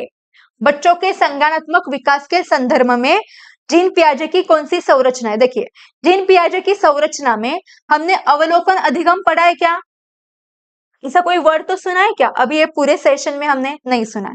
अनुबंधन भी नहीं सुना है, प्रबलन भी नहीं सुना। किसके बारे में हमने पढ़ा था, स्कीमा। तो स्कीमा क्या है, जीन पियाजे की एक संरचना है जो कि किससे रिलेटेड है, बच्चे के संज्ञानात्मक विकास से रिलेटेड है, राइट। ओके नेक्स्ट देखिए, निम्नलिखित में से कौन सा कथन पियाजे के सिद्धांत के अनुसार कहा नहीं जा सकता। कौन सा कथन, यानी कि आपको निगेटिव पॉइंट बताना है। बच्चे अपने पर्यावरण पर क्रिया करते हैं, बच्चे अपनी दुनिया के बारे में ज्ञान का निर्माण और उपयोग करते हैं, निरंतर अभ्यास से अधिगम होता है, विकास गुणात्मक चरणों में होता है। तो चलो बताओ इसका सही उत्तर क्या होगा। देखिए निम्नलिखित में से कौन सा कथन पियाजे के सिद्धांत के अनुसार कहा नहीं जा सकता, विकास गुणात्मक चरणों में होता है। यस सही आंसर दिया आपने, इसका सही उत्तर क्या होगा, सेकेंड होगा, विकास गुणात्मक चरणों में होता है। ये जीन पियाजे ने बताया है क्या, नहीं। ओके नेक्स्ट क्वेश्चन देखिए क्या है, जीन पियाजे के अनुसार प्रारूप यानी कि क्या, स्कीमा निर्माण वर्तमान योजनाओं के अनुरूप बनाने हेतु नवीन तकनीकी में संशोधन और नवीन जानकारी के आधार पर पुरानी योजनाओं के संशोधन के परिणाम के रूप में घटित होता है। तो इन दो प्रक्रियाओं को क्या, किस तरह से जाना जाता है, कौन से नाम से जाना जाता है, चलो बताओ। हमने 2 प्रक्रियाएं देखी थी, कौन कौन सी प्रक्रियाएं थी, समावेशन और अनुकूलन, सामीकरण और संशोधन। सामीकरण और संशोधन ऐसा कुछ पढ़ा है क्या, हमने नहीं पढ़ा है। समावेशन और समायोजन, समायोजन और अनुकूलन। चलो बताओ कौन सा होगा इसका सही आंसर।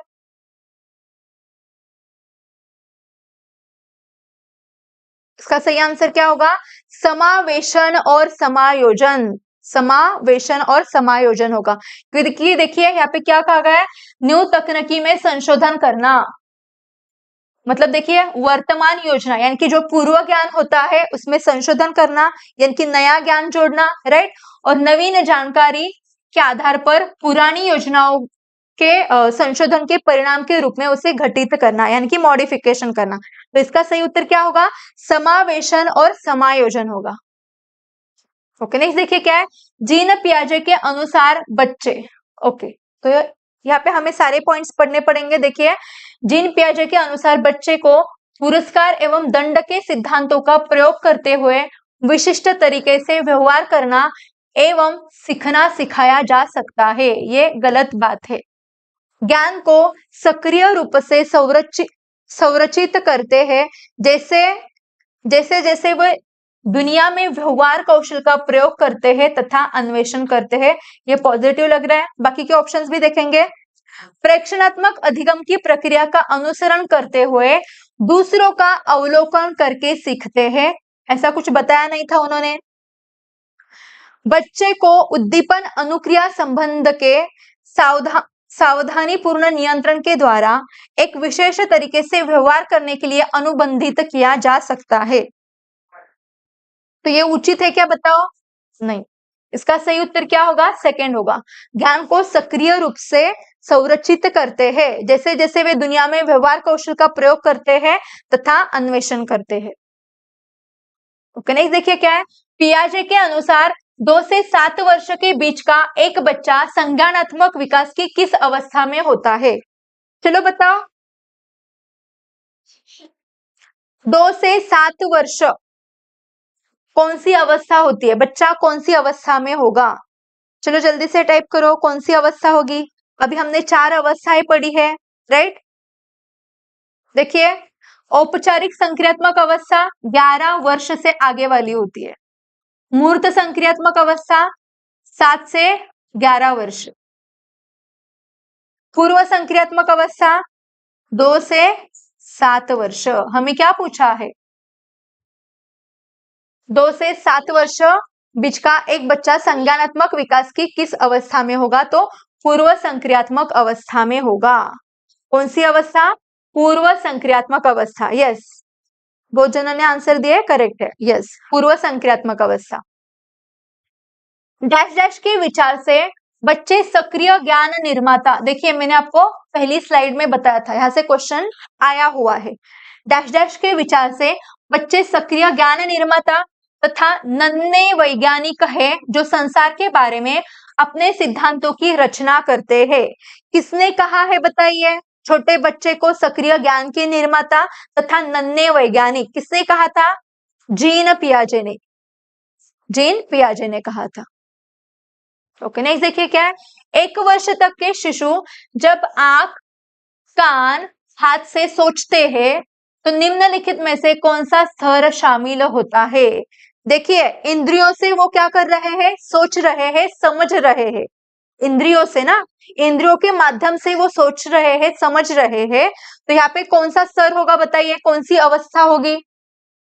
इंद्रियों से सीखना। चलो टाइप करो, इंद्रियों से सीखना कौन सी अवस्था होगी? मूर्त संक्रियात्मक स्तर। इसमें इंद्रियों से सीखा जाता है क्या? बिल्कुल भी नहीं। यस, करेक्ट आंसर दिया है इंद्रिय जनित गामक स्तर, या फिर इंद्रिय गामक अवस्था, या फिर संवेदी पेशी अवस्था। ये तीनों के तीनों नाम आपको पता होने चाहिए। इंद्रिय जनित गामक स्तर, जिसमें हम क्या करते हैं? इंद्रियों के माध्यम से, हम यानी कि क्या, जो छोटे बच्चे होते हैं जन्म से लेके 2 वर्ष तक वाले, वो इंद्रियों के माध्यम से सीखते हैं, ज्ञानेंद्रियों के माध्यम से। और ज्ञानेंद्रिय कितने हैं? 5 है। बच्चे दुनिया के बारे में अपनी समझ का सृजन करते हैं, इसका श्रेय किसको जाता है? चलो बताओ। देखिए, स्टेटमेंट क्या है? बच्चे दुनिया के बारे में अपनी समझ का सृजन करते हैं, इसका श्रेय किसको जाएगा? जीन पियाजे को जाता है। जीन पियाजे। ओके, पियाजे के अनुसार निम्नलिखित में से कौन सी अवस्था में बच्चा अमूर्त संकल्पनाओं के विषय में तार्किक चिंतन करना आरंभ करता है? देखिए, कौन सा चिंतन कहा गया है यहाँ पे? अमूर्त। अमूर्त संकल्पनाओं के विषय में तार्किक चिंतन, यानी कि अमूर्त चिंतन हम कह सकते हैं इन शॉर्ट, राइट? तो अमूर्त चिंतन कौन सी अवस्था में होता है? देखिए, मूर्त संक्रियात्मक अवस्था में क्या होगा? मूर्त चिंतन होता है, मूर्त चिंतन का विकास होता है। और औपचारिक संक्रियात्मक अवस्था का अगर आपको दूसरा नाम पता है तभी आप इजीली आंसर निकाल सकते हो। दूसरा नाम क्या है?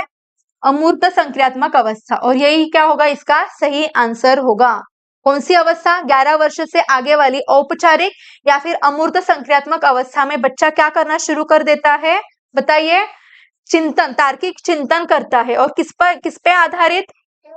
अमूर्त विषयों पर आधारित या फिर संकल्पनाओं पे आधारित। ओके, नेक्स्ट क्वेश्चन देखिए क्या है। अध्यापिका ने ध्यान दिया कि पुष्पा अपने आप किसी एक समस्या का समाधान नहीं कर सकती। देखिए खुद वो समस्या का समाधान कर पा रही है क्या? नहीं कर पा रही है। फिर भी वह एक वयस्क या साथी के मार्गदर्शन की उपस्थिति में ऐसा करती है। देखिए वो अकेली उस प्रॉब्लम का हल निकाल पा रही है क्या? सोल्यूशन निकाल पा रही है क्या? नहीं। लेकिन वो क्या करती है? किसी और साथी की हेल्प लेती है, उसका गाइडेंस लेती है और क्या करती है? उस समस्या का सोल्यूशन निकालती है, हल निकालती है। राइट। तो इस मार्गदर्शन को क्या कहते हैं? इस मार्गदर्शन को क्या कहा जाएगा? सहारा देना कहा जाएगा। क्या कहा जाएगा? सहारा देना कहा जाएगा। राइट। ओके, नेक्स्ट क्वेश्चन देखिए क्या है। किस स्तर पर बच्चों में अपने आसपास की दुनिया के बारे में एक जीववादी, देखिए जीववाद पे क्वेश्चन है, एक जीववादी दृष्टिकोण होता है और वे मानते हैं कि पेड़ पौधों और चलते हुए बादलों एवं लुढ़कते पत्थरों की मशाएं और इरादे हो सकते हैं। चलो बताओ। जीववाद, जीववाद में हमने क्या पढ़ा था? जीववाद यानी कि क्या? जो छोटे बच्चे होते हैं वो सजीव और निर्जीव में अंतर नहीं कर पाते हैं। तो ये जो जीववाद, अपलटावी, केंद्रीकरण, संरक्षण हमने किसमें पढ़ा था? पूर्व संक्रियात्मक अवस्था में पढ़ा था। किसमें पढ़ा था? पूर्व संक्रियात्मक अवस्था। राइट। तो पूर्व संक्रियात्मक अवस्था जो होती है उसका कालावधि क्या होता है? उम्र क्या होती है? 2 से 7 वर्ष। 2 से 7 वर्ष। इस अवस्था को क्या कहा जाता है? पूर्व संक्रियात्मक अवस्था कहा जाता है, जिसमें मतलब 2 से 7 वर्ष में या फिर इस अवस्था में जो बच्चा होता है वो हम क्या कह सकते हैं? वो सजीव और निर्जीव में भेद नहीं कर पाता है, अंतर नहीं कर पाता है। तो इसका सही आंसर क्या होगा? थर्ड होगा, पूर्व संक्रियात्मक अवस्था। ओके, नेक्स्ट देखिए। पियाजे के अनुसार एक शिक्षक का डैश डैश और डैश डैश होना बहुत आवश्यक होता है। यांत्रिक होना गलत बात है। राइट। तो देखिए अगर कोई शिक्षक है तो उसका क्या होना उचित होता है? गतिशील और लचीला होना। गतिशील और लचीला होना। लचीला यानी कि क्या होता है? फ्लेक्सिबल होना, फ्लेक्सिबिलिटी। फ्लेक्सिबिलिटी को हम क्या कहते हैं? लचीला कहते हैं। तो जीन पियाजे के अनुसार, जीन पियाजे ने क्या कहा है? एक शिक्षक को कैसा होना चाहिए? वो उनका कहना है गतिशील और लचीला होना बहुत आवश्यक होता है। ओके, नेक्स्ट देखिए क्या है। पूर्व संक्रियात्मक अवस्था में, पूर्व संक्रियात्मक अवस्था में कौन सी संज्ञानात्मक क्षमता आती है? पूर्व संक्रियात्मक अवस्था में कौन सी संज्ञानात्मक क्षमता आती है?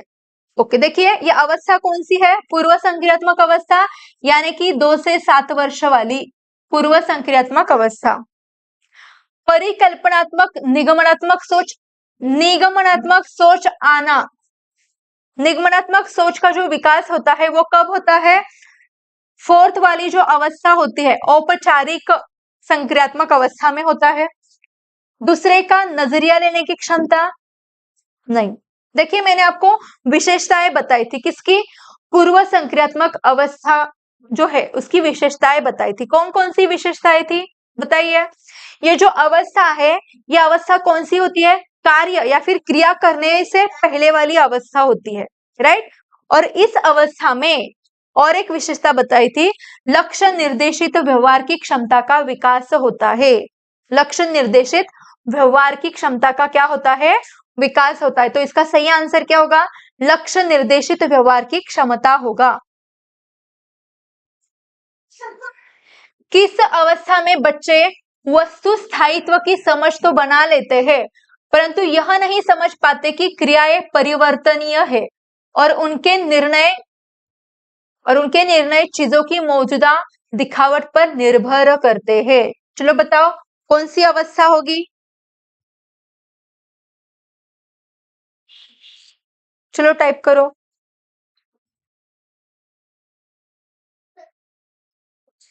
यस, करेक्ट आंसर दिया है आपने, पूर्व संक्रियात्मक अवस्था। पूर्व संक्रियात्मक अवस्था। देखिए यहाँ पे क्या कहा गया है, किस अवस्था में बच्चे वस्तु स्थायित्व की समझ तो बना लेते हैं। राइट। वस्तु स्थायित्व की समझ तो बना लेते हैं लेकिन क्रिया परिवर्तनीय होती है यानी कि अपलटावी। राइट। और चीजों की मौजूदा मौजूदा दिखावट पर निर्भर होते हैं। तो इसका सही उत्तर क्या होगा? पूर्व संक्रियात्मक होगा, पूर्व संक्रियात्मक। नेक्स्ट देखिए, पूर्व संक्रियात्मक अवस्था के बच्चों के लिए शिक्षक को क्या करना चाहिए? पूर्व संक्रियात्मक अवस्था की यहाँ पे बात की जा रही है, राइट? तो यहाँ पे हमें क्या करना चाहिए ये पूछा है, शिक्षक को क्या करना चाहिए? मूर्त संसाधनों व बहुत सी दृश्य श्रव्य सामग्री का प्रयोग करना चाहिए, ये पॉजिटिव है। ओके। परिकल्पनात्मक सोच वाली समस्याओं को सुलझाने के मौके उपलब्ध कराने चाहिए, ये पूर्व संक्रियात्मक अवस्था के बच्चे के बारे में बात की जा रही है, राइट? तो यहाँ पे परिकल्पनात्मक सोच आ सकती है क्या? नहीं।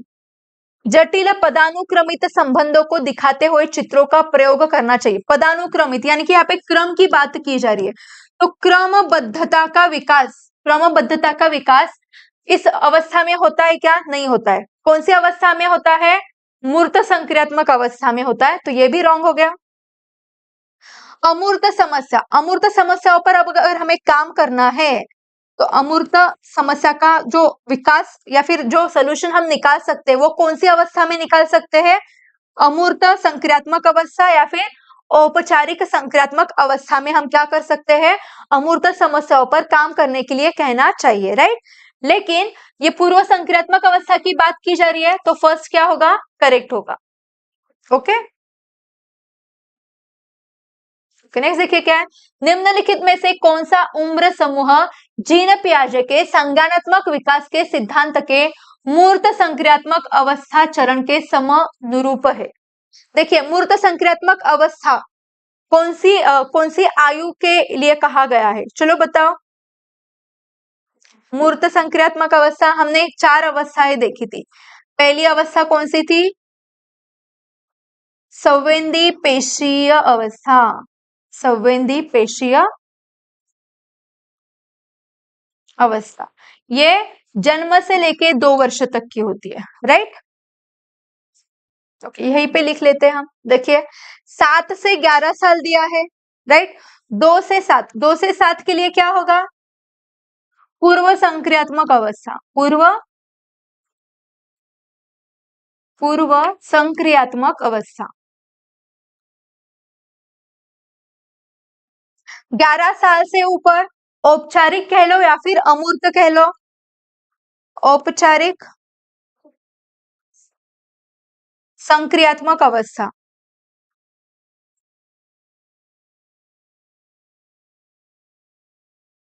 और जन्म से 2 साल के लिए यहाँ पे मैंने बताया आपको संवेदी पेशीय अवस्था या फिर इंद्रिय गामक अवस्था जिसे कहते हैं। हमें क्या पूछा है? मूर्त संक्रियात्मक अवस्था पूछा है, तो इसका सही उत्तर क्या होगा? सेकंड होगा, 7 से 11 साल, 7 से 11 साल होगा, राइट? ओके, नेक्स्ट देखिए क्या है, पियाजे के सिद्धांत के अनुसार निम्नलिखित में से कौन सा व्यक्ति के संज्ञानात्मक विकास को प्रभावित नहीं करेगा? देखिए, व्यक्ति के कौन से विकास की बात की जा रही है यहाँ पे? व्यक्ति के संज्ञानात्मक विकास को प्रभावित नहीं करेगा। क्या प्रभावित नहीं करेगा ये पूछा है।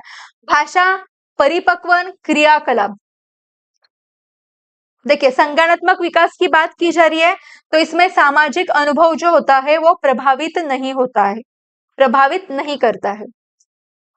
निम्नलिखित में से कौन सा एक सही मिलान वाला जोड़ा है? सही मिलान वाला जोड़ा यानी कि करेक्ट मैच कौन सी है यह हमें बताना है। तो देखिए, निगमनात्मक विचार तो हमें पता है, निगमनात्मक विचार या फिर निगमनात्मक तर्कना का जो विकास होता है वो कौन सी अवस्था में होता है? फोर्थ वाली अवस्था, औपचारिक या फिर अमूर्त संक्रियात्मक अवस्था में होता है, तो ये रॉन्ग हो गया। ओके, देखिए, शैशवावस्था में तर्क का अनुप्रयोग और अनुमान लगाने में सक्षम हो सकता है क्या बच्चा? बिल्कुल भी नहीं। औपचारिक संक्रियात्मक बच्चा अनुकरण, प्रारंभ और कल्पनात्मक खेल वो खेल सकता है क्या बताओ? औपचारिक संक्रियात्मक अवस्था में। देखिए, मूर्त संक्रियात्मक बच्चा, मूर्त संक्रियात्मक जो अवस्था होती है, ये रॉन्ग हो गया। इसका सही आंसर क्या होगा? मूर्त संक्रियात्मक अवस्था में जो बच्चा होता है वो संधारण यानी कि क्या, कंजर्वेशन सीख लेता है, इसकी जो क्षमता होती है या फिर कॉन्सेप्ट होती है वो विकसित हो जाती है, और वर्गीकरण मैंने आपको पढ़ाया था ना, वर्गीकरण यानी कि क्लासिफिकेशन का भी क्या होता है, विकास मूर्त संक्रियात्मक अवस्था में हो जाता है, राइट। तो इसका सही आंसर क्या होगा, फर्स्ट होगा। मूर्त संक्रियात्मक बच्चा संधारण एवं वर्गीकरण करने योग्य हो जाता है।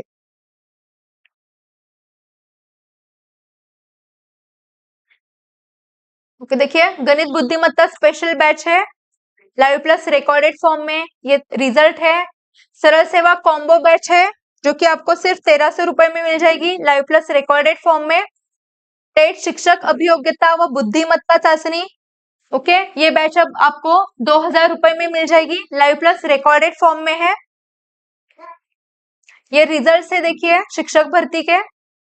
ओके, आंगनवाड़ी पर्यवेक्षिका बैच जो कि सिर्फ महिलाओं के लिए होती है, वो आपको सिर्फ 1500 रुपए में मिल जाएगी, लाइव प्लस रिकॉर्डेड फॉर्म में। ओके, देखिए अगर आपको कोई भी कोर्स परचेस करना है तो आपको क्या करना है, धाईगुड़े एकेडमी सातारा का जो एप्लीकेशन है वो प्ले स्टोर से डाउनलोड करना है। और देखिए अब जो लेक्चर हुआ है, राइट, या फिर इससे आगे जो कुछ भी लेक्चर्स होंगे उसका नोटिफिकेशन अगर आप चाहते हो तो आपको क्या करना है, यूट्यूब चैनल को सब्सक्राइब करना है और बेल आइकॉन को प्रेस करना है। और ये धाईगुड़े एकेडमी का टेलीग्राम चैनल की लिंक है, वहां से आपको क्या करना है, टेलीग्राम चैनल को ज्वाइन करना है, वहां पे आपको इस सेशन की पीडीएफ मिल जाएगी। ओके, और फिर भी अगर आपको कोई क्वेरीज है तो आपको क्या करना है, दिए गए इस नंबर पे कांटेक्ट करना है, वहां पे आप इंक्वायरी कर सकते हो। ओके, अगर आपको सेशन पसंद आया है तो आपको लाइक करना है और ज्यादा से ज्यादा शेयर करना है। Okay, bye bye, good night and all the best for your tomorrow's exam. Best of luck.